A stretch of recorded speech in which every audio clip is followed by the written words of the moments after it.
What is the impact of time-restricted eating on blood sugar regulation? In this video, I have distilled the entire evidence consisting of dozens of scientific studies to answer that question for you. It was my goal that by the end of this video, you have clarity on whether time-restricted eating can help you lower your blood sugar levels or improve your insulin sensitivity, insulin secretion, or glucose tolerance, which type of time-restricted eating is best, and which form of time-restricted eating you need to be careful with.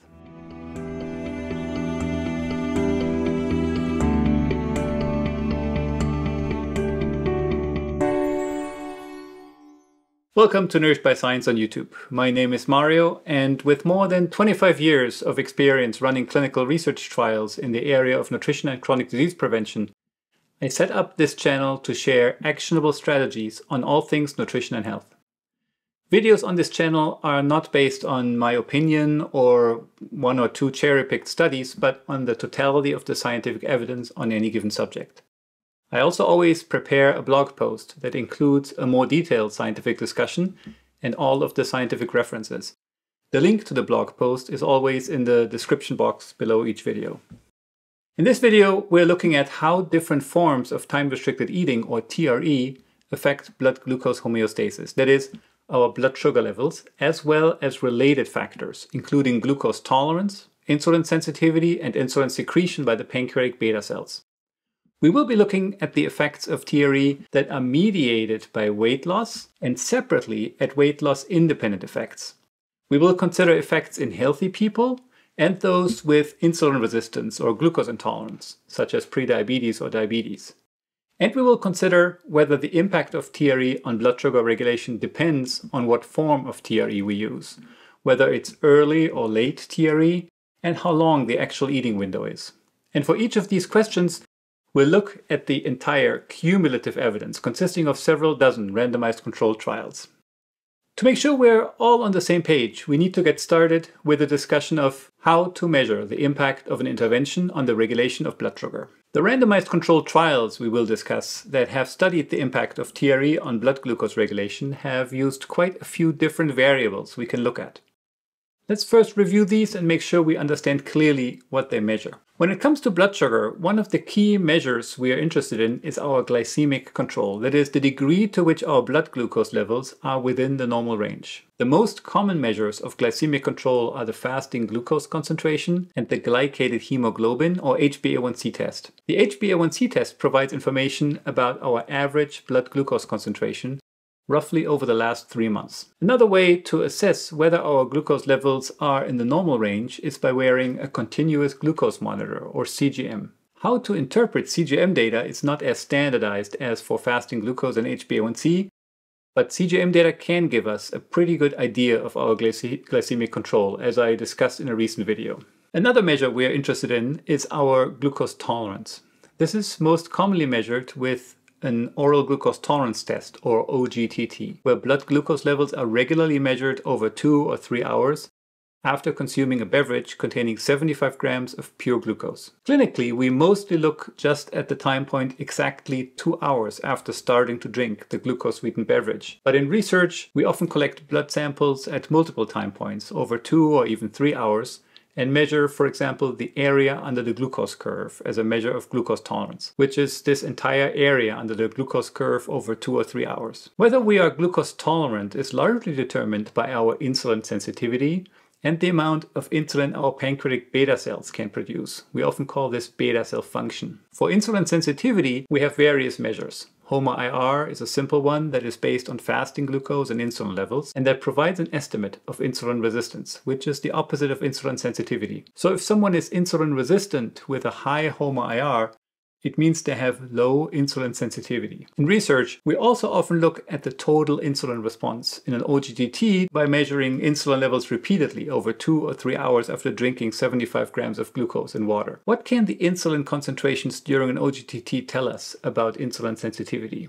I've explained this previously using Ben and Jack here. Let's assume both complete an OGTT and both are glucose tolerant with identical blood glucose curves. Now, While their glucose tolerance is identical, their insulin concentrations during the OGTT look very different. Ben has higher baseline insulin than Jack, and his insulin levels take off like a rocket after he drinks the OGTT beverage sweetened with glucose. Jack's insulin levels, in contrast, remain pretty low throughout the test. This means that Jack is very insulin sensitive because he doesn't need a lot of insulin to keep his blood glucose concentrations in the normal range. Ben is very insulin resistant. He needs much higher insulin levels throughout the test to keep his glucose levels in the normal range. And fortunately, Ben's pancreatic beta cells are able to produce enough insulin to fully compensate for his high level of insulin resistance.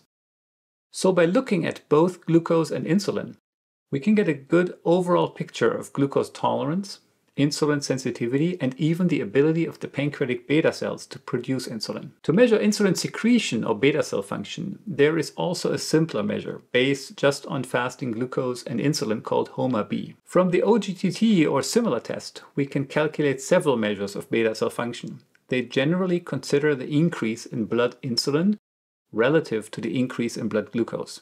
Importantly, measures of insulin secretion need to be interpreted relative to a measure of insulin sensitivity. That is because if we looked at Jack's insulin curve in isolation, we would not be able to tell whether he cannot make more insulin or whether he just doesn't have to make more insulin because he's very insulin sensitive. For several of these measures, we have ranges that define normal. For example, for fasting glucose, normal means 70 to 100 milligrams per deciliter or 3.9 to 5.6 millimoles per liter. For HbA1c, the normal range is between 4% and 5.6%. And for the 2-hour time point in an OGTT, we want to be below 140 milligrams per deciliter or 7.8 millimoles per liter. For other tests, we don't always have such clearly defined ranges, but one thing is very important to be clear about.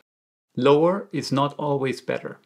As long as our values are in the normal range, we may not be able to lower them further, or it may even be negative to lower them further, because we don't want our blood sugar as low as possible, because then we drop dead.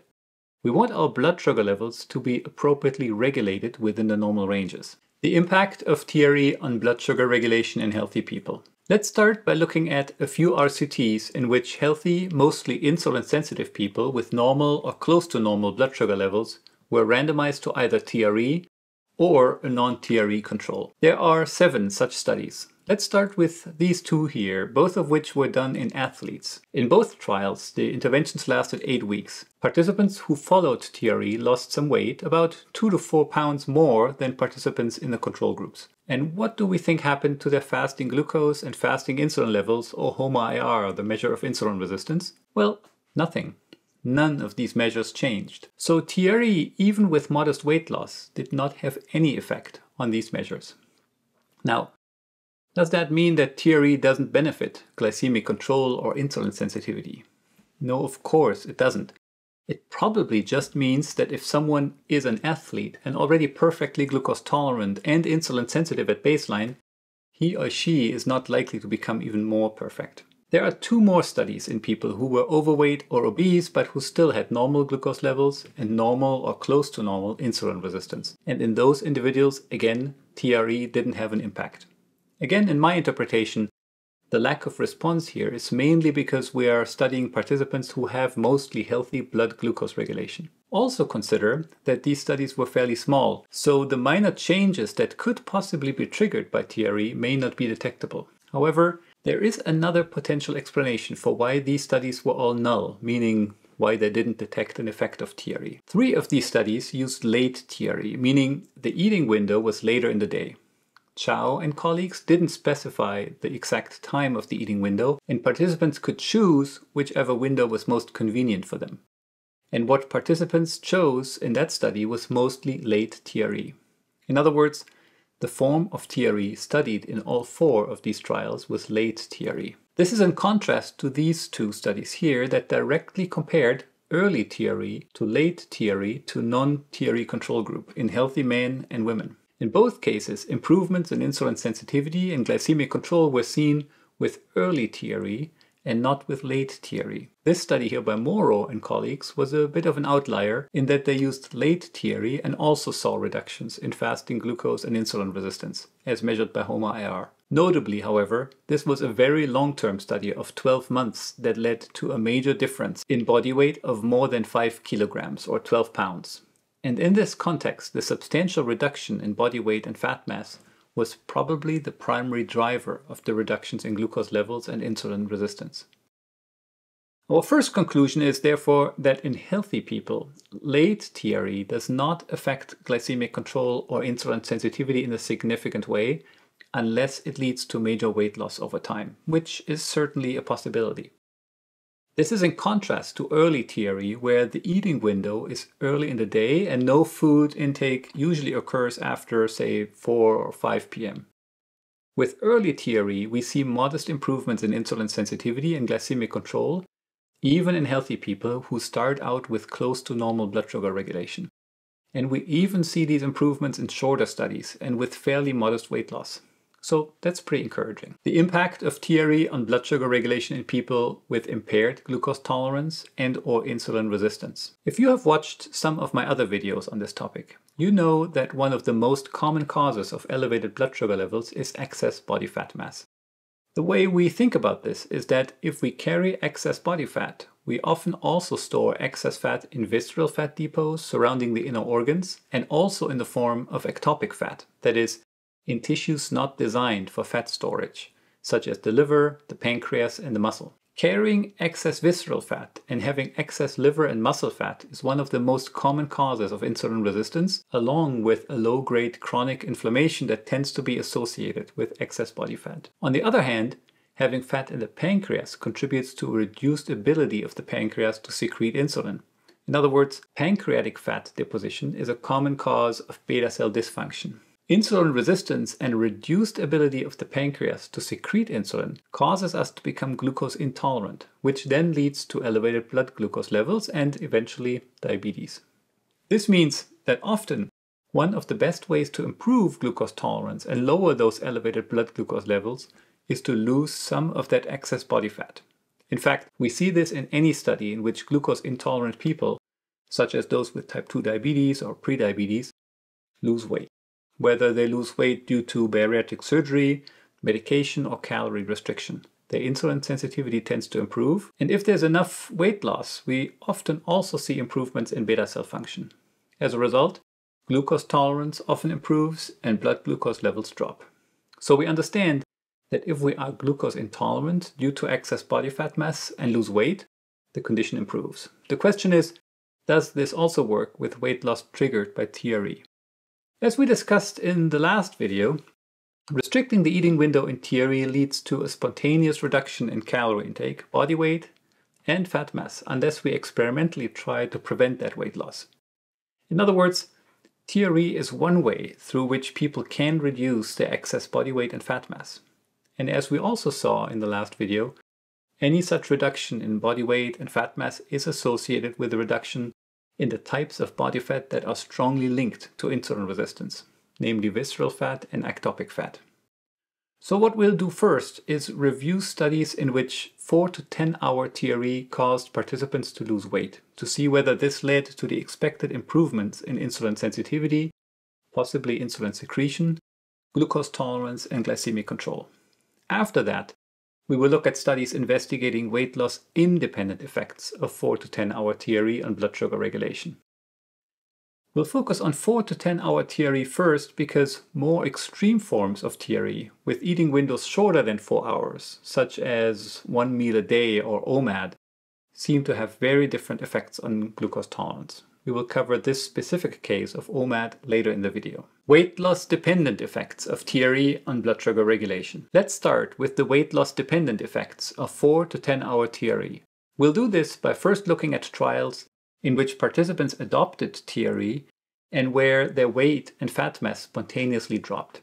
Here are 4 randomized controlled trials in people with type 2 diabetes or insulin resistance at baseline. Participants in all studies were overweight or obese, which suggests that many likely had excess visceral and ectopic fat. In all studies, they were randomized to TRE or a control group that ate in the normal eating window.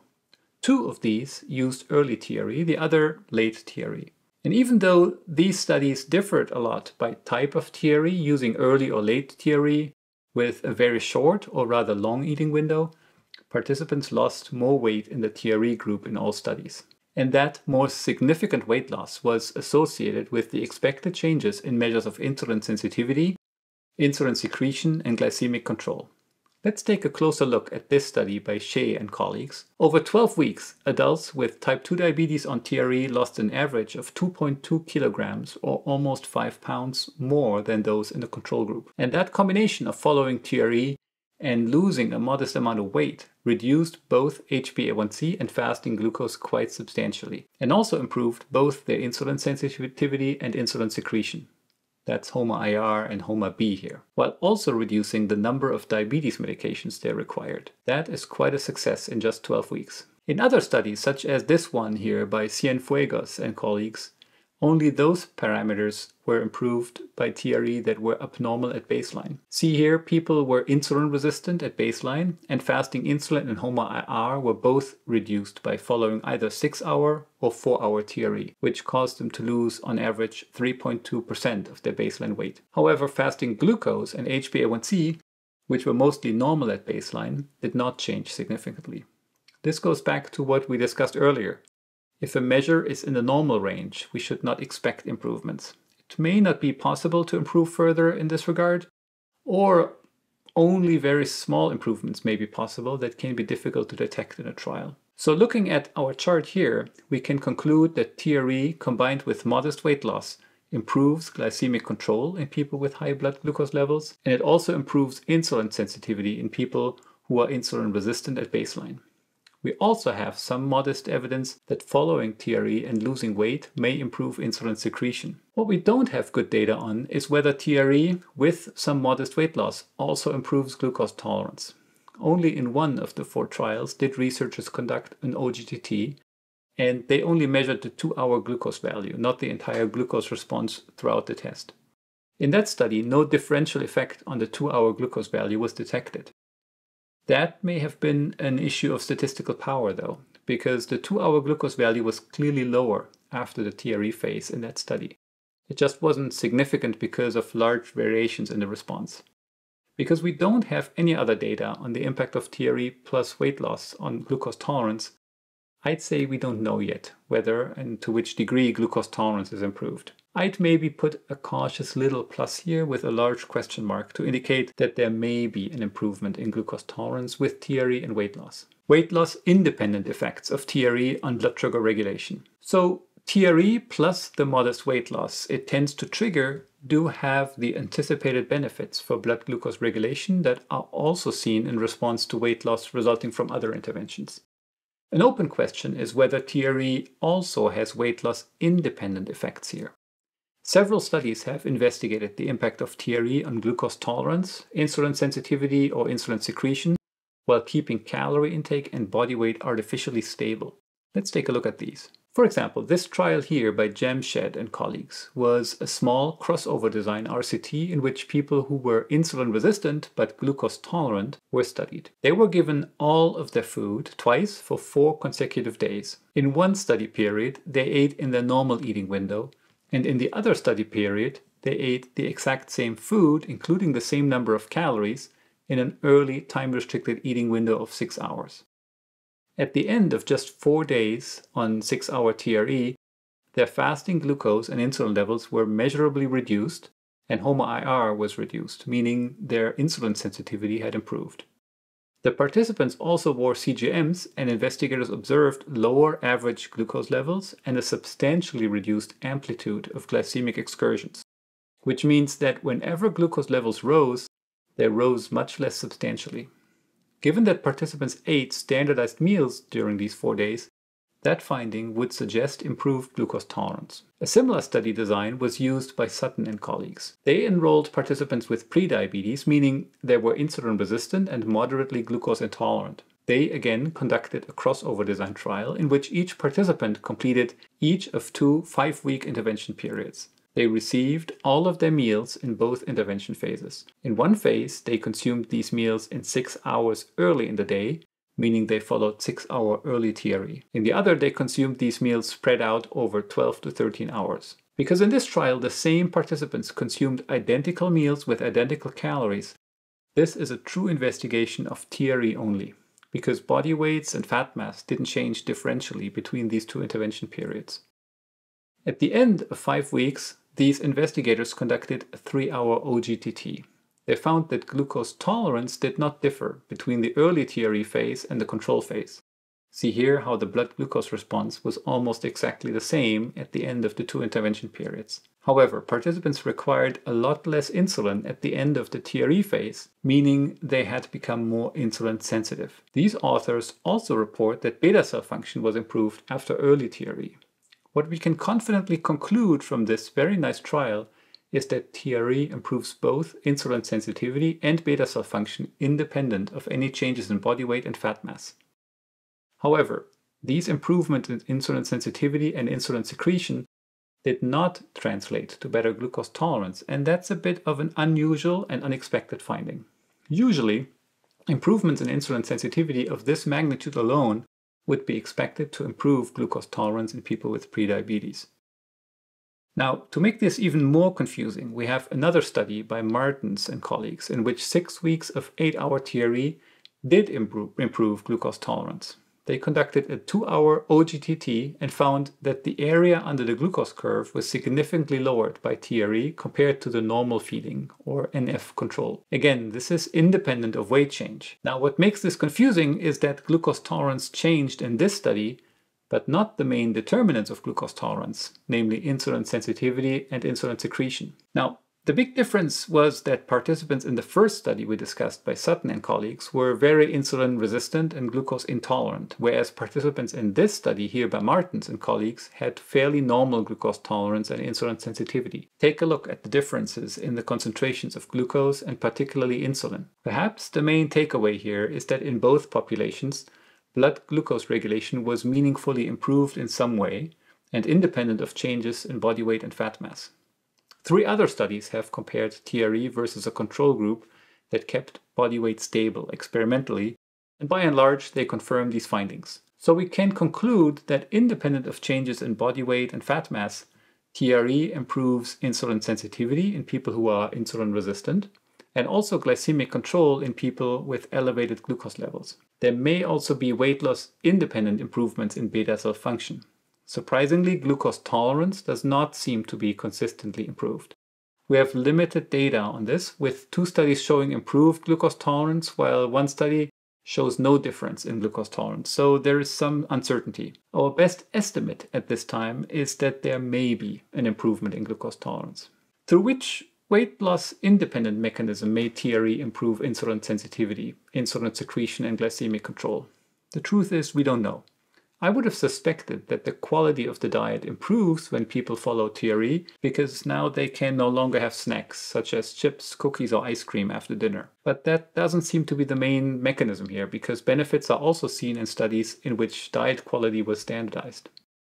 Other candidate mechanisms could be that adopting TRE addresses issues of circadian disruption, because with TRE we're aligning our food intake more with the natural light-dark cycle. That may have its benefits in its own right because circadian disruption is known to reduce insulin sensitivity and glucose tolerance. But it could also contribute to better sleep, and because sleep deprivation can cause insulin resistance, this is certainly a potential weight loss independent mechanism. There are also some data suggesting that TRE may affect the gut microbiome and reduce measures of low-grade chronic inflammation in the body. And some of that may be independent of changes in body weight and fat mass. Inflammation is one of those very strong and acute triggers of insulin resistance, and a dysfunctional gut microbiota has also been implicated in insulin resistance. So I'd say it's plausible that these could be weight loss independent mechanisms through which TRE improves blood sugar regulation. What is better for blood glucose regulation, early or late TRE? Now, most of the studies that we have discussed so far tested early TRE, and so we have the most evidence that the early form of TRE is effective. We also have 5 studies that have directly compared early versus late TRE. 2 of these found greater improvements with early TRE, whereas the other 3 found no difference in measures such as fasting glucose, fasting insulin, HOMA-IR, HbA1c, or the area under the curve for glucose or insulin in an OGTT. So I'd say that if you are insulin resistant or have high blood glucose levels and you'd like to try TRE, maybe try early TRE first if you don't have a preference. Given that we have more evidence that early TRE works and some modest evidence that early TRE may be better. At the same time, if early TRE is not feasible for you, then I see good evidence that late TRE could also work for you. 1 meal a day, OMAD, a special case. Finally, let's talk briefly about an exception to all of these findings, and that is related to people who adopt 1 meal a day or OMAD, the most extreme version of TRE. We do have solid evidence that following OMAD for 8 weeks leads to a reduction in insulin secretion, specifically in the first phase insulin response. And that reduction in insulin secretion reduces glucose tolerance, and quite substantially so. This here is a whooping effect. As a reminder, after a meal, insulin is secreted in 2 phases. In the first phase, preformed insulin stored within the pancreatic beta cells is secreted into the blood. That happens within a few seconds of eating carbs, and this first phase insulin helps prevent an early blood glucose spike. In the second phase, which starts several minutes after the meal has been initiated, the pancreatic beta cells make insulin from scratch, from DNA to RNA to protein. So that's why this takes longer. In a way, think about insulin production as a factory with an attached warehouse. The first phase insulin response consists of the insulin that is sitting in the warehouse, ready to be dispatched at any moment.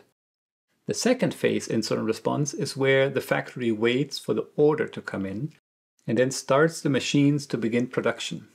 Because in the first phase insulin response, we rely on preformed insulin. Any factor that reduces the amount of preformed insulin that is present in the beta cells will also lower the first phase insulin response. That includes any condition where we are not eating carbs for a while, including low-carb meals or longer fasting, as apparently in OMAD. The data suggest that if you want to do OMAD or any TRE with an eating window shorter than about 4 hours, it may be a good idea to make the diet lower in carbs while you're doing one of these fairly extreme forms of TRE. That is because a lower first phase insulin response is much less relevant if your meals have a low glycemic load, that is, fewer carbs and specifically fewer highly glycemic carbs. If you don't want to follow a low-carb diet, then my suggestion would be to do TRE with an eating window more in the 6 to 10 hour range, as the reduction in insulin secretion and glucose tolerance was not seen with these longer eating windows. Summary and conclusions. Okay, here is what the cumulative evidence tells us.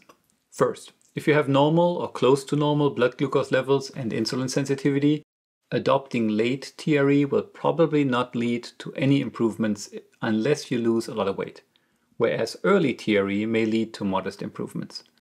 Second, adopting an eating window between 4 and 10 hours per day improves insulin sensitivity in people with insulin resistance and glycemic control in people with elevated glucose levels. To some degree, these benefits are partly due to the loss of body weight and fat mass triggered by TRE, but to some degree they seem to be independent of changes in body weight and fat mass. TRE also seems to improve insulin secretion and may improve glucose tolerance, but we have less certainty supporting an effect of TRE on these endpoints. Third, the totality of the evidence suggests that early TRE benefits blood sugar regulation more than late TRE, even though late TRE also seems to have some benefits. Fourth, forms of TRE with a very short eating window, such as 1 meal a day or OMAD, reduce the first phase insulin response and glucose tolerance. This would make it advisable to avoid large meals with a very high glycemic load when following TRE with an eating window of less than around, say, 4 hours. I would encourage you to find a version of TRE that works for you and that you can happily live with in the long term, because those habits that we can stick with have the potential to really exert a positive impact on our health. And in this case here with TRE, I feel that it's a good example of not letting perfect be the enemy of the good. In other words, early TRE may be slightly better than late TRE, but late TRE is still better than eating all day and late into the night. Alright, that's it for this video. Thank you for watching. If you enjoyed this video, give me a little thumbs up and share the video widely with any friends or family members who you think may be interested in content such as this. As always, you can find a link to the blog post with all references in the description box below the video, along with a more detailed discussion of the science. Take care.